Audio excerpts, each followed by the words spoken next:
Welcome to our channel మన Telugu daily serials. Karthika దీపం సీరియల్లో దీపా కార్తీక్ల పెళ్లితో కార్తీక దీపం కథ మలుపులు తిరుగుతూనే ఉంది. అయిపోయిన పెళ్లికి బాజాల మోత అన్నట్టుగా ఆల్రెడీ జరిగిపోయిన పెళ్లికి మళ్లీ తంతు జరుగుతోంది. అయితే ఈ పెళ్లి ఆపేయడానికి శ్రీధర్ జ్యోత్స్న పారిజాతం ప్లాన్ చేశారు. అయితే నేటి ఆగస్ట్ 25 రాత్రి ప్రసారం కాబోయే ఎపిసోడ్లో ఏమైందంటే, కార్తీక దీపం సీరియల్ ఈరోజు ఆగస్ట్ 25 ఎపిసోడ్లో దీప పెళ్లిని ఆపాలంటే ఒకే ఒక్క దారి అదే. శౌర్య కిడ్నాప్ అని పథకం రచించారు శ్రీధర్, పారు, జ్యోత్స్నలు. మరి వీళ్ల ప్లాన్ వర్కౌట్ అయ్యిందో లేదో, దీప కార్తీక్ల పెళ్లిని ఆపారో లేదో, నేటి ఆగస్ట్ 25 ఎపిసోడ్లో ఏమైందో చూద్దాం. ఈ పెళ్లిని ఆపాలంటే శౌర్యని కిడ్నాప్ చేయడం తప్ప వేరే దారిలేదు. కూతురు కనిపించలేదంటే పెళ్లి మండపం వదిలి వెళ్ళిపోతుంది దీప. ముహూర్తం దాటిన తరువాత శౌర్యని వదిలేస్తాను అని అంటుంది జ్యోత్స్న. దాంతో శ్రీధర్ ప్లాన్ అద్దిరిపోయింది. ఏనాటికైనా నువ్వే నా కోడలివి, ఏనాటికైనా నా కొడుకు నీవాడే అని అంటాడు. నువ్వే ఇదే మాటపై నిలబడి ఉండు మామయ్యా, అదే నిజం చేస్తాను అని అంటుంది జ్యోత్స్న. అది సరే కాని ముందు కిడ్నాప్ ఎలా చేయాలో చెప్పు అని అంటుంది పారు. శౌర్యని నువ్వే కిడ్నాప్ చేయాలి మామయ్యా, 10 నిమిషాల్లో పని అయిపోవాలి అని అంటుంది జ్యోత్స్న. నాకు 2 నిమిషాలు చాలమ్మా, ఇక నేను చూసుకుంటానంటూ బయల్దేరతాడు శ్రీధర్. ఆల్ ది బెస్ట్ చెప్పి మరీ పంపిస్తుంది పారు. పెళ్లి జరిపించడం కష్టం కాని పెళ్లి చెడగొట్టడం ఈజీనే. శ్రీధర్ అంటేనే కాన్ఫిడెన్స్కి కేర్ ఆఫ్ అడ్రస్. చింపేస్తా, రిజల్ట్ ఏంటో మీరే చూస్తారు కదా అంటూ కళ్ళజోడు మార్చి మరీ బిల్డప్ కొడుతూ కిడ్నాప్ చేయడానికి వెళ్తాడు శ్రీధర్. వీడి బిల్డప్ చూస్తుంటే తేడా కొడుతుందిరా షీనా అని ముందే అనిపిస్తుంది కాని చివరికి గట్టిగానే తేడా కొట్టేసింది. అల్లుడ్ని నమ్మొచ్చా అని పారు అంటే దీపపై మనకంటే ఎక్కువ కోపం మామయ్యకే ఉంది, ఖచ్చితంగా నమ్మొచ్చు అని అంటుంది జ్యోత్స్న. అవునవును, అల్లుడు రెండో పెళ్లి బాగోతాన్ని బయటపెట్టింది దీపే కదా, నమ్మొచ్చు అని అంటుంది పారు.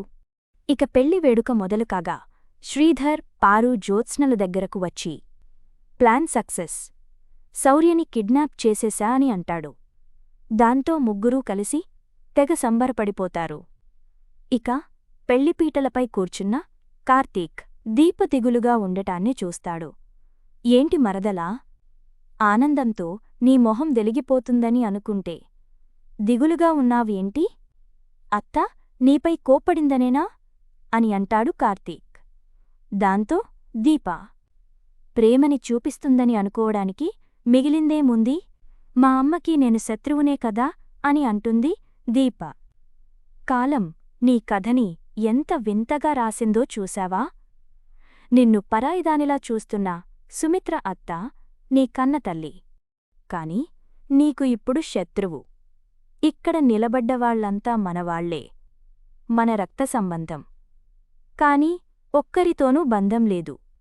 ఈ పెళ్లి అయిపోతే రేపటినుంచి నేను డ్రైవర్నే, నువ్వు పని మనిషివి, వాళ్ళు మన ఓనర్లు, కాబట్టి అన్నీ పక్కన పెట్టి హ్యాపీగా ఉండు.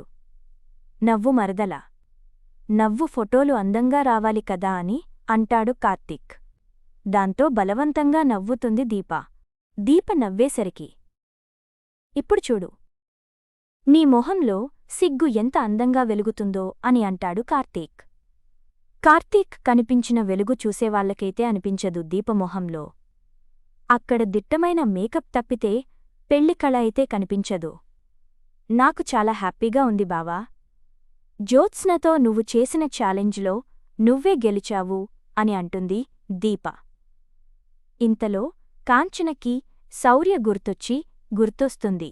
దాన్ని తీసుకొచ్చి వాళ్ల నాన్న పక్కన కూర్చోబెట్టు అక్కా అని అంటుంది. అనసూయతో చెప్తుంది. దాంతో అనసూయ పెళ్లి మండపమంతా వెతుకుతుంది. అది గమనించిన జ్యోత్స్న, వాళ్ళు శౌర్యని వెతుకుతున్నారు, మన ముగ్గురం ఒకే చోట ఉంటే బాగోదు, మీరు వెళ్ళండి అని పారు శ్రీధర్లతో చెప్తుంది జ్యోత్స్న. దాంతో వాళ్ళు ముగ్గురూ ఏమీ ఎరగనట్టు నాటకమాడేస్తారు. ఇంతలో అనసూయ వచ్చి శౌర్య కనిపించడం లేదు అని అంటుంది. అది విన్న పారు, ఏంటి శౌర్య కనిపించడం లేదా అంటూ దీప, కార్తీక్లకు వినబడేట్టు అరుస్తుంది. దాంతో ఇద్దరికీ గుండె ఆగినంత పని అవుతుంది. వెంటనే దీప పెళ్లిపీటలపైనుంచి లేస్తుంటే కార్తీక్ ఆపుతాడు. ఈ పెళ్లి ఆపడతానికి జ్యోత్స్నే శౌర్యని ఏదో చేసి ఉంటుంది బావా. ఉండు, దాని సంగతి చెప్తాను. ఈ పెళ్లి జరక్కపోయినా పర్లేదు, కాని శౌర్యకేమైనా అయ్యిందో జ్యోత్స్నని మాత్రం బతకనివ్వను అంటూ పెళ్లిపీటలపైనుంచి లేచిపోతుంది దీప. కార్తీక్ కూడా లేస్తాడు. మీరు లేస్తారేంటి? శౌర్య ఎక్కడుందో మేం వెతుకుతాం, ముందు పెళ్లి జరగనివ్వండి అని అంటాడు దశరథ్. లేదు నాన్నా, ముందు నా కూతురు ఎక్కడుందో తెలియాలి అని అంటుంది దీప. దయచేసి కూర్చోమ్మా, అలా లేవకూడదు అని కాంచన అనడంతో, ఆపొద్దమ్మా, ముందు శౌర్య ఎక్కడుందో తెలియాలి, ఆ తరువాతే పెళ్ళి అని అంటాడు కార్తీక్. మన ప్లాన్ సక్సెస్ గ్రాని, పెళ్ళి ఆగిపోయినట్టే అని అంటుంది జ్యోత్స్న.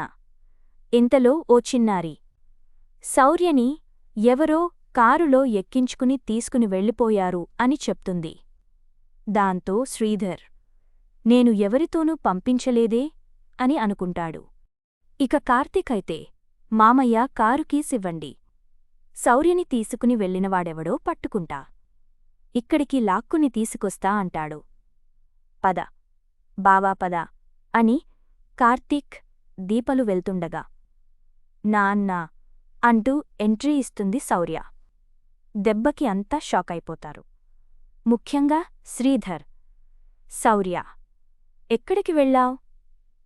నిన్ను ఎవరు తీసుకుని వెళ్లారు? ఈ డ్రెస్ ఎక్కడిది అని అడుగుతుంది దీప. ఇంతలో ఎంట్రీ ఇస్తాడు శివన్నారాయణ. ఈ ముద్దుల తాతయ్యే తీసుకుని వెళ్ళాడు అని అంటుంది శౌర్య. దాంతో అంతా ఊపిరి పీల్చుకుంటారు. ఇక శ్రీధర్ని పిలిచిన పారు, శౌర్యని కిడ్నాప్ చేశానని అన్నావు కదరా, నువ్వు ఎవర్ని కిడ్నాప్ చేసి చచ్చావ్ అని అంటుంది. ఇంతలో పెళ్లికి వచ్చిన మహిళ, నా పాప లిఖిత కనిపించడం లేదు అని అంటుంది. దాంతో శ్రీధర్కి విషయం అర్థమైపోయింది. ఇంతలో ఆ చిన్నారి ఏడ్చుకుంటూ వస్తుంది. నేను గదిలో ఆడుకుంటుంటే తలుపు వేశారు, ఎవరో అంకులు వచ్చి తీశారు అని అంటుంది ఆ చిన్నారి. దాంతో శ్రీధర్, బిల్డప్ కోసం కళ్లజోడు మార్చాను, కళ్లజోడు మార్చకుండా ఉండి ఉంటే ఇలా పిల్లలు మారేవారు కాదు అని అనుకుంటాడు. ఇక మళ్ళీ పెళ్లితంతు మొదలవుతుంది. పెళ్లి ఆపేద్దాం అని కుట్రు చేసిన శ్రీధర్ చేతుల మీదుగానే పెళ్లి చీర అందిస్తాడు. ఇక పెళ్లికొడుకు పెళ్లికూతురు బట్టలను మార్చుకుని రమ్మని చెప్తాడు పంతులు. నువ్వు నీ కొడుకుతో కలిసి మోసం చేశావ్ కదా అని శ్రీధర్ని నిలదీస్తుంది జ్యోత్స్న. మోసం చేసింది నేను కాదు, ఈ కళ్లజోడు.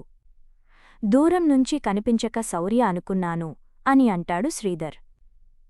నాకు టైం లేదు మామయ్యా, పెళ్లిని ఆపడం నీ తరం కాదు కాని ఎలా ఆపాలో నాకు మాత్రమే తెలుసు అని అంటుంది జ్యోత్స్న.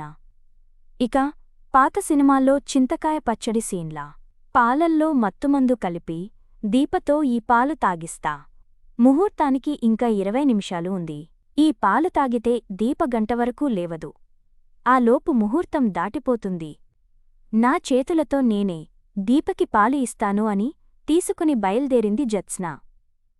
ఇది కూడా బెడిసికొట్టేట్టుగానే కనిపిస్తుంది. దీప కాదు కాని ఆ పాలను పారిజాతం తాగిద్దేమో అనిపిస్తుంది. చూద్దాం ఏమవుతుందో.